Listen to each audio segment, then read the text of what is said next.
Hello everyone, and welcome back to the channel. Managing Organizational Silos is a puzzle you can solve. Today we're going to dive into a practical tool that can help break down the organizational silos and actually improve communication between the departments. You may know it from healthcare, but it's highly adaptable to any industry. I'm talking about SBAR, S-B-A-R, which is a structured communication framework that stands for Situation, Background, Assessment, and Recommendation. SBAR is commonly used in the healthcare industry to ensure concise and accurate communication, especially in critical situations.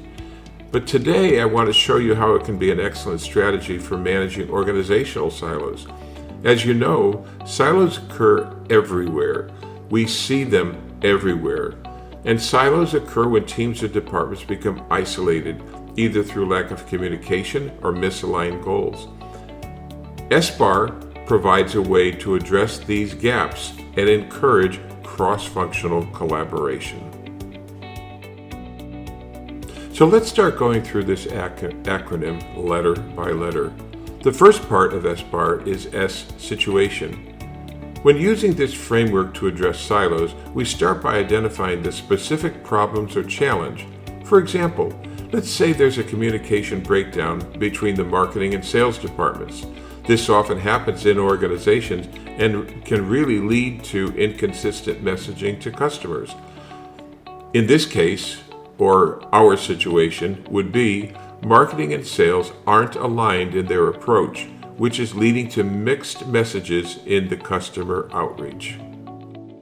Next is B, background. Here we provide context or background information. In the case of the marketing and sales example, we might explain that each department has historically worked independently with separate goals and minimal communication. Maybe marketing's primary goal is building a brand awareness, where sales is focusing on closing deals.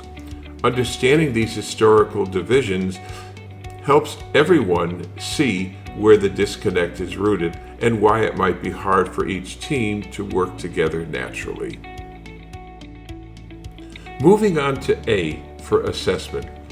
This is where we objectively assess the impact of the silo on overall organizational goals. In our example, the lack of alignment could lead to customers receiving mixed messages, which confuses them and might even result in lost sales. In some cases, the lack of communication between marketing and sales could mean missed opportunities for reaching out to the right audience for the right time and the right product. This is an important part of SBAR because it brings the attention of both teams to the tangible impact of working in silos. Finally, we reach R, recommendations. Based on the information gathered, we recommend specific actions to address the silo. For example, marketing and sales might start holding regular meetings to align on messaging and goals. Or they could set up a shared project management tool where both teams can see each other's activities. Another recommendation might be to establish cross-functional goals so both departments are working towards a common objective, such as improving customer retention. In conclusion, by using SBAR, situation, background, assessment, and recommendation, you're able to create a clear, structured plan for addressing silos. This framework helps each team understand the problem, the reasons behind it, and what they can do to resolve it. This SBAR method encourages accountability and ensures everyone's on the same page, working towards the larger goals of the organization. So if you're managing a team or organization, consider giving SBAR a try to reduce the silos and improve cross-departmental communication. Thanks for watching, and don't forget to like and subscribe so that you don't miss future videos on managing organizational silos, a puzzle you can solve. See you next time.